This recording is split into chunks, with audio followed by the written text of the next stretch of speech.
Doctor Mukherjee ने भारत में आर्थिक आत्मनिर्भरता की नींव रखी। उन्होंने देश को पहली औद्योगिक नीति दी। सरासर झूठ। लखनऊ में तीन ब्राह्मण नेताओं की मूर्ति का अनावरण करने के बाद नरेंद्र मोदी लफ्फाजी कर रहे थे, बराबरी की बात कर रहे थे। वैसे भारत की पहली औद्योगिक नीति का रोड मैप नेहरू ने गांधी की सलाह से तैयार किया था। श्यामा प्रसाद मुखर्जी तो आजादी की पूरी लड़ाई में ही न 3 में थे न 13 में, वो तो नेहरू की अनुकंपा पर मंत्री बनाए गए। खैर, जो बात आज आपसे करनी है वो ये कि क्या कोई सरकार अपने कर्मचारियों को ऐसा आदेश दे सकती है कि अगर फला नेता का भाषण सुनने नहीं जाओगे तो नौकरी पर खतरा आ जाएगा। आप यकीन नहीं करेंगे, लेकिन ये एक तथ्य है कि नरेंद्र मोदी के लिए भीड़ जुटाने के लिए उत्तर प्रदेश में खुले तौर पर शिक्षकों को, सहायक शिक्षकों को, हेडमास्टर्स को धमकाया जाता है। जब सैचुरेशन की भावना होती है तो भेदभाव नहीं होता। लखनऊ में खड़े होकर इससे बड़ा झूठ प्रधानमंत्री बोल ही नहीं सकते थे। नमस्कार, आदाब, सत श्री अकाल, जय भीम, जोहार। मेरा नाम है नवीन कुमार। ऐसी लफ्फाजियां सुनते सुनते देश के लोग बुरी तरह ऊब चुके हैं, थक चुके हैं, बोर हो चुके हैं। लेकिन नरेंद्र मोदी नहीं थके, ना ही ऊबे, या कह सकते हैं कि उनके पास कहने को कुछ नया होता ही नहीं है। वही पुराना टेप बजाए जा रहे हैं, बजाए जा रहे हैं, बजाए जा रहे हैं। तो जनता आएगी कैसे, क्या सुनने आएगी? क्योंकि नेताओं को सुनने के लिए जनता 2 ही कारणों से आती है, या तो किसी उम्मीद से और नहीं तो श्रद्धा से। मोदी ने पिछले 11 साल में दोनों का सत्यानाश कर दिया है। ऐसे में एक तीसरा उपाय निकाला गया है और वो उपाय है धमकी। यकीन न हो तो एक चिट्ठी दिखाते हैं आपको। ऊपर ही लिखा है, कार्यालय जिला बेसिक शिक्षा अधिकारी सीतापुर। सीतापुर लखनऊ से बहुत सटा हुआ जिला है। तारीख देख लीजिए, 24 दिसंबर 2025। आपको बता दें कि 25 दिसंबर को मोदी की रैली थी। यह चिट्ठी संबोधित है किसको?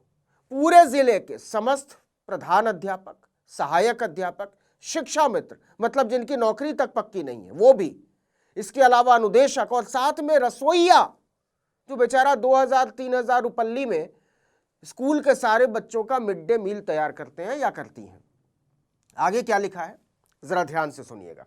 सूच्य है, यानी जैसा कि आपको बताया जा चुका है कि दिनांक 25 दिसंबर 2025 को प्रस्तावित कार्यक्रम हेतु, प्रस्तावित कार्यक्रम कौन सा लिखा नहीं गया, पकड़े जाते इसलिए, संबंधित खंड शिक्षा अधिकारियों द्वारा अपने अपने विकास खंड के प्रधानाध्यापक, सहायक अध्यापक, शिक्षा मित्र, अनुदेशक एवं रसोइयों की ड्यूटी लगाकर आप सभी को पूर्व में ही निर्देशित करते हुए अधो हस्ताक्षरी को भी अवगत कराया गया है। मतलब बता दिया गया है वही वाला काम करना है। अगले पैरा में लिखा है, अतः संबंधित कार्य में लगाए गए समस्त प्रधानाध्यापक, सहायक अध्यापक, शिक्षा मित्र, अनुदेशक एवं रसोइयों को निर्देशित किया जाता है कि दिनांक 25 दिसंबर 2025 को प्रस्तावित कार्यक्रम हेतु निर्धारित स्थल पर निर्धारित समय से उपस्थित होना सुनिश्चित करें।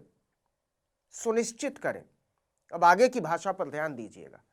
अन्यथा की स्थिति में इसे गंभीरता से लिया जाएगा एवं नियमानुसार आवश्यक कार्यवाही की जाएगी। नीचे हस्ताक्षर भी देख लीजिए। अखिलेश प्रताप सिंह, मतलब क्षत्रिय शिरोमणि है, जिला बेसिक शिक्षा अधिकारी सीतापुर। और इसकी कॉपी भेजी गई है किसको किसको? जिलाधिकारी को सीतापुर यानी डीएम को, मुख्य विकास अधिकारी यानी जिले के सीडीओ को।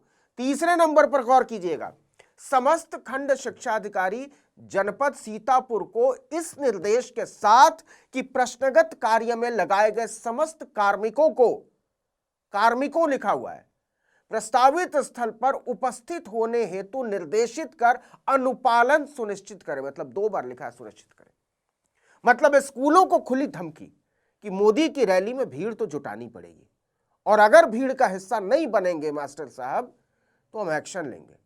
साफ लिखा है कि खंड शिक्षा अधिकारी सुनिश्चित करें कि हर हेडमास्टर, शिक्षक, सहायक शिक्षक, शिक्षा मित्र और यहां तक कि चपरासी और रसोइये मोदी की रैली में मोदी मोदी करते हुए मिले।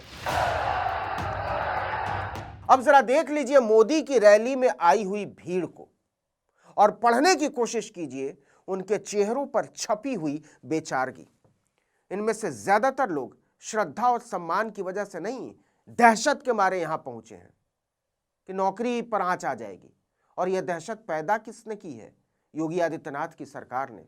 और वहां हो क्या रहा था?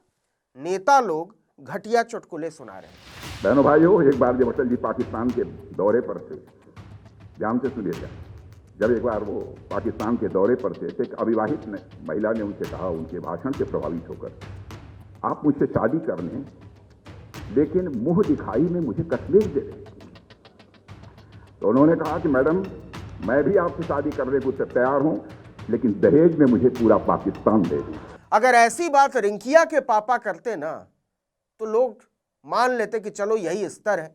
लेकिन प्रधानमंत्री और मुख्यमंत्री की मौजूदगी में इतने बड़े समारोह में देश का रक्षा मंत्री इस तरह की बात करे तो हंसी नहीं आती, रोना आता है, शर्म आती है। वैसे राजनाथ सिंह को यह भी याद करना चाहिए था कि 4 जून 2005 को भाजपा के तत्कालीन राष्ट्रीय अध्यक्ष लाल कृष्ण आडवाणी ने कराची में मोहम्मद अली जिन्ना की मजार के दौरे पर क्या लिखा था।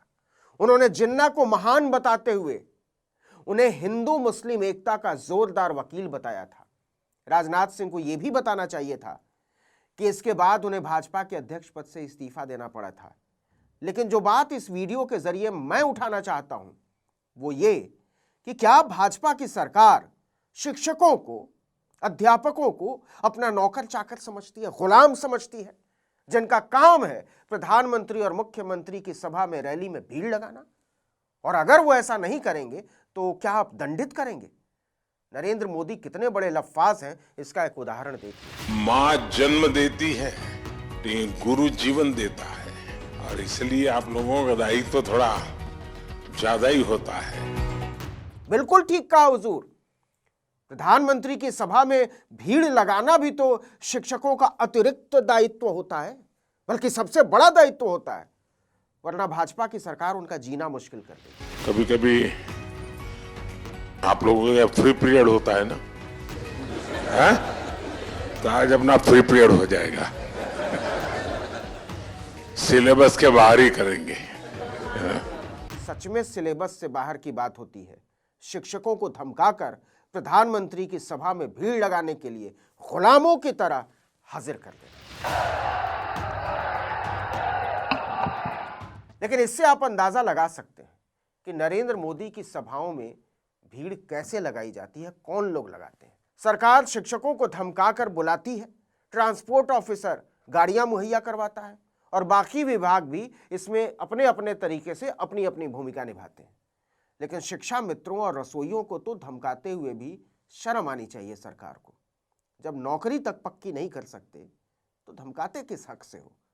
लेकिन मोदी योगी को पता है कि भारत में इतनी बेरोजगारी है कि 3000-4000 पर खटने वाले रसोइये इसको बचाने के लिए भी पंजों के बल नरेंद्र मोदी की सभा में मोदी मोदी करने के लिए खड़े हो जाएंगे। इस वीडियो में इतना ही। लेकिन अगर आपने आर्टिकल 19 इंडिया को अब तक सब्सक्राइब नहीं किया तो फौरन कर दीजिए, बेल आइकॉन दबाइए, घंटी जैसी आकृति लाइक कीजिए और कमेंट करके बताइए हमारा वीडियो आपको कैसा लगा। हमारा ट्विटर हैंडल है article19_India और मेरा ट्विटर हैंडल है नवीन जर्नलिस्ट। नमस्कार।